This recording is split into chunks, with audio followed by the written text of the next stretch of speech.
diagnosed in 1998 at the age of 2.5, I became her project manager, or as Allison Singer calls it, the CEO of Isabel. In that role, I was going to take all actions necessary to make sure that Isabel did not have a life like Rain Man, which was a popular movie at the time she was diagnosed. So I never thought that we would arrive at the point when she was going to be an adult with autism.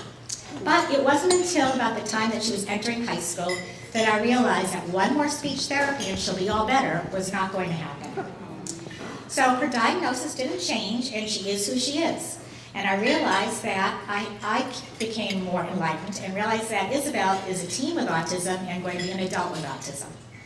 But my focus then became, instead of focusing on all better, I realized she is who she is, and my focus now is helping her to become the most independent, happy, and productive adult she can be. So 2 years ago when I founded Yes She Can, I did it because of my concerns about my daughter's ability to have a productive life. I felt she needed a more immersive learning opportunity to develop the necessary job skills that would enable her to get a job of her dreams, which is to work at the American Girl Place doll hair salon and do the doll hair there. And this was not just about my daughter, though. This was about a lot of the women and young women that I had seen around. And, you know, we're aware that at least 70% of the people diagnosed with autism are boys and men. And, you know, programs focus on those, on males. And I felt that there needed to be something specifically designed around the particular uniquenesses of women with autism. So after my 30-year career in marketing, which ended when I retired from IBM, I decided that this was the time to create this program that would combine all the pieces of the puzzle. That would be helping young adults with autism to learn workplace business processes, not just tasks, to work on their social behavior in the workplace, and to work on their emotional regulation. So I created Girl Again, which is a resale boutique for American Girl dolls. But we're not in the doll business. We're in the job skill development business. We just happen to sell dolls. We have served 17 women so far, and I could not have done it without the contributions of Dr. Sherry Barron, who's being very shy, standing in the back, and Pat Rowan, who is somewhere over here. I'd like you to take a minute and watch this video. I'd like you to meet Cassidy.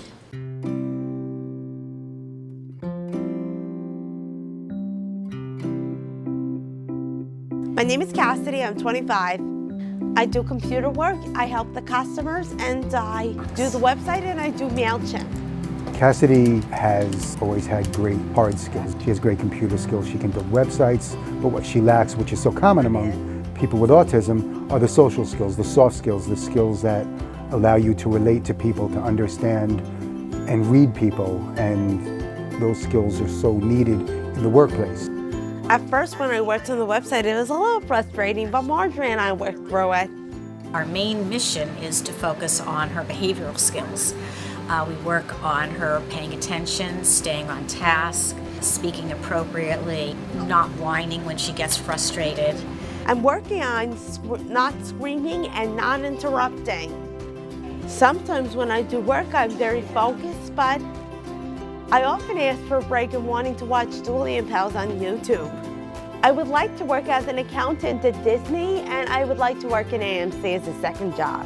Like all parents of a child with challenges, you know, we walk around with that nagging fear, what's going to happen when we're not here.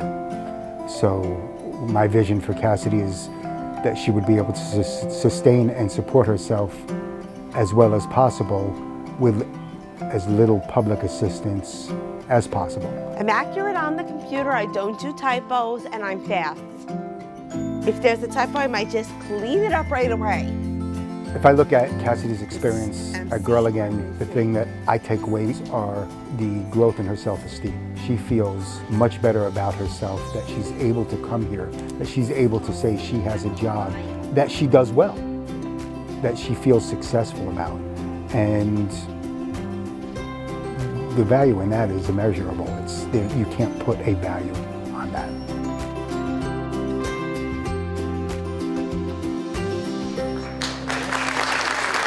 I'm really pleased that Westchester County Energy Executive, Rob Astorino, has joined us to share some of his thoughts. Just as autism spectrum is broad, so too are the talents and abilities that lie just under the surface of so many who are diagnosed with autism spectrum disorder.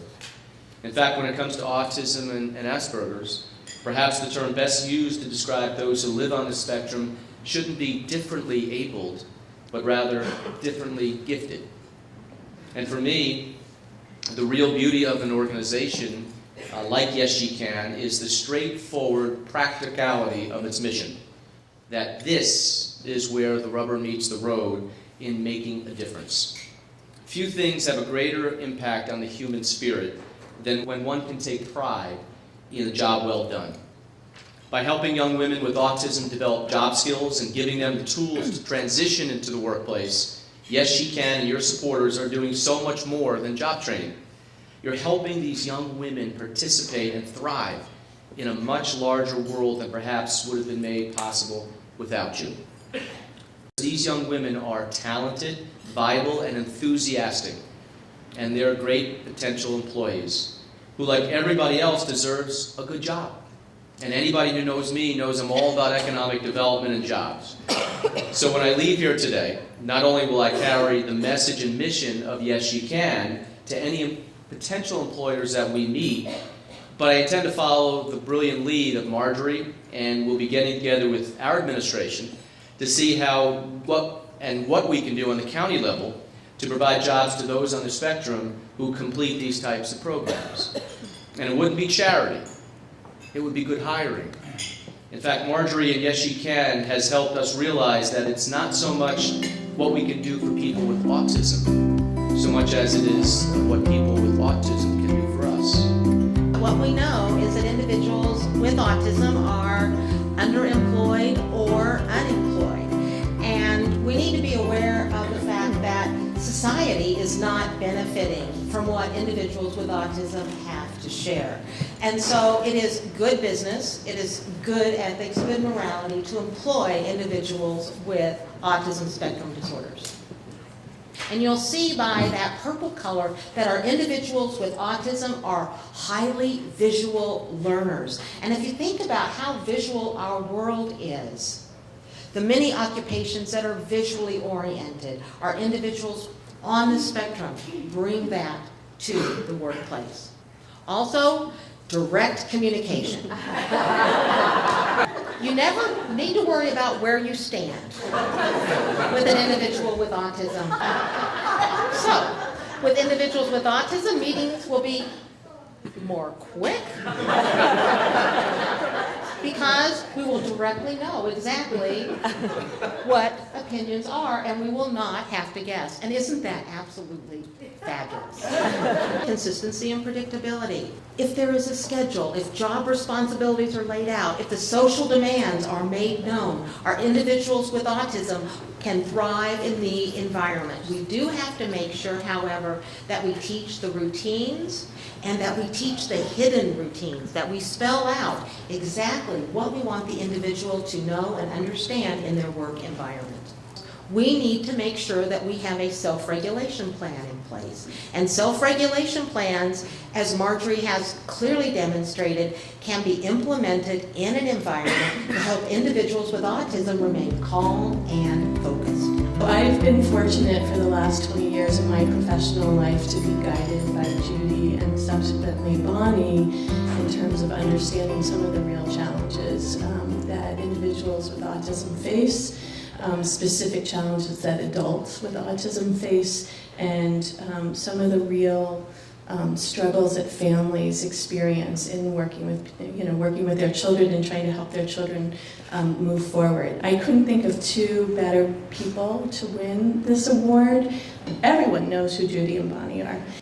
There is strength in numbers when advocating for those individuals with autism and their families, and the evolution of the progress in autism services and research.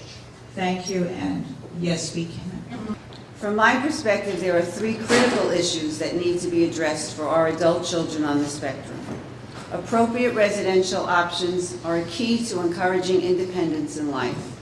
Supported employment opportunities, such as Girl Again, are of utmost importance to foster a sense of self-worth and confidence in our children. Recreational offerings, supporting our loved ones in activities they enjoy, and enabling them to be comfortable in the general community are needed.